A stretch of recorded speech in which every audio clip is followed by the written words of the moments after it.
ଯେଉଁମାନେ ତୁମକୁ ହେୟଜ୍ଞାନ କରୁଛନ୍ତି ସେମାନଙ୍କଠାରୁ ଶୀଘ୍ର ଦୂରେଇ ଯାଇ ନିଜର ବହୁମୂଲ୍ୟ ସମୟର ସଦୁପଯୋଗ କରିବା ଉଚିତ।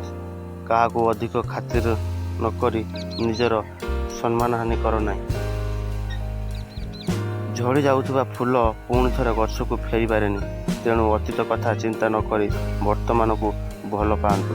ଭବିଷ୍ୟତ ପାଇଁ ବଞ୍ଚନ୍ତୁ ଆଉ ଓଠରେ ସୁନ୍ଦର ହସକୁ ସୁଯୋଗ ରଖନ୍ତୁ।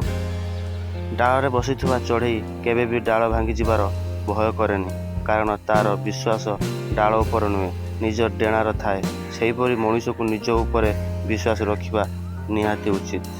ଏ ଦୁନିଆରେ ଏମିତି ବି ମଣିଷ ଅଛି ସୁଖ ଦୁଃଖର ହିଂସା କରେ ଆଉ ଭଲ ପାଇଲେ ଆଘାତ କରେ। ଦୁଃଖ ସମୟରେ ସୁଯୋଗ ଖୋଜେ ଓ ସ୍ୱାର୍ଥ ହାସଲ ପରେ ଦୂରେଇ ଯିବାକୁ ବାଟ ଖୋଜେ।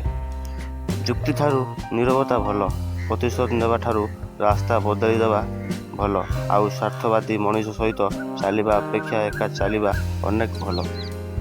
ଏ କଳିଯୁଗରେ ତୁମେ ଯାହା ପାଇଁ ଯେତେ ଭଲ କର ନା କାହିଁକି, ଦିନେ ନା ଦିନେ ସେ ପ୍ରମାଣ କରିଦେବ ଯେ ତୁମେ ଖରାପ ବୋଲି।